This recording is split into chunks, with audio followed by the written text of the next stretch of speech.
My name is Daniel. My wife's name is Emily. We live in a small house in Ohio. It is not a rich house, but it is our home. Every morning is almost the same. Emily wakes up early. She makes coffee. She packs my lunch. She smiles, even when she is tired. I wake up late. I check my phone. I complain about small things. The coffee is too hot. The bread is too dry. The shirt is not ironed well. Emily never shouts. She only says, "I'm sorry." That was my first mistake. I thought silence meant weakness. Emily left her job after marriage. She wanted to take care of the house. She wanted to take care of me. I never thanked her. I never noticed her work. Clean floors, washed clothes, warm food, a peaceful home. I thought this was normal. I thought this was her duty. That was my second mistake. Sometimes she said, "Daniel, can we go out today?" I said, "I am tired. I have work." "Maybe next time." There was always a next time, but I never came. I started earning more money. My position at work improved. People respected me. At home, I became strict. I became rude. I became careless. I started saying things like, "I earn money. This house runs because of me." Emily listened quietly. Her eyes changed. Her smile became weak.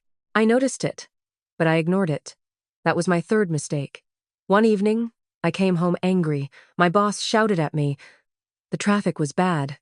Emily served dinner late. Only 10 minutes late. I lost my temper. I shouted, "What do you do all day?" The room became silent.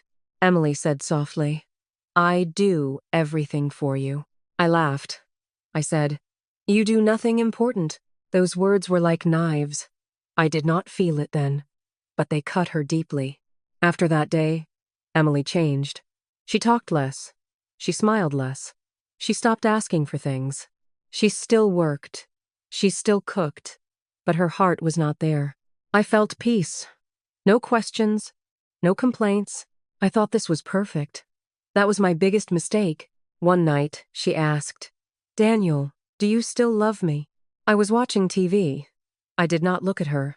I said, "Why do you ask silly questions?" She said, "Because I feel alone." I replied, "You have food, clothes, and a house. What else do you want?" Her eyes filled with tears. She went to the bedroom. I did not stop her. One morning, I woke up late. The house was quiet. No coffee smell. No breakfast sound. I called out, "Emily?" No answer. I saw a letter on the table. My hands shook. The letter said, "Daniel, I loved you with my whole heart, but I lost myself. I am not angry. I am just tired. I need space to breathe. Please take care. Emily." My heart dropped. Days passed. The house felt empty. Dirty clothes, cold food, silent nights.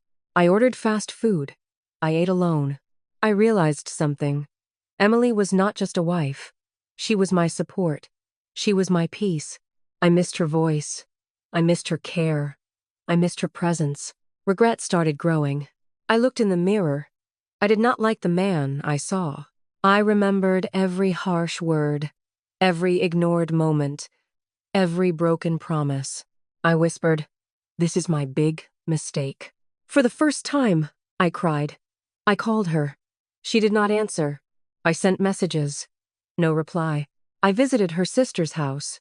Emily was there. She looked thinner, but calmer. I said, "I am sorry." She listened. She did not speak. I said, "I was blind. I was proud. I hurt you.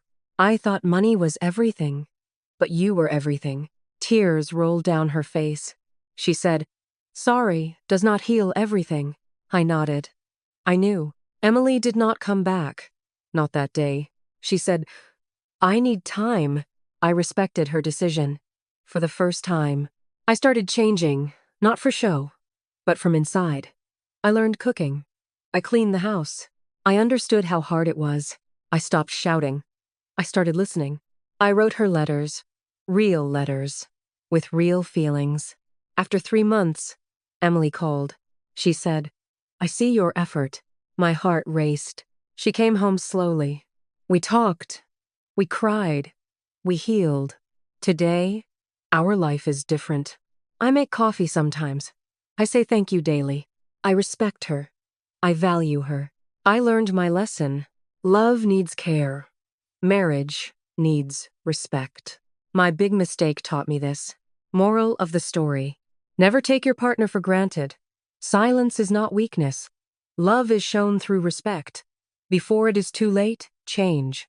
Because some mistakes can be fixed, but some come with a heavy price.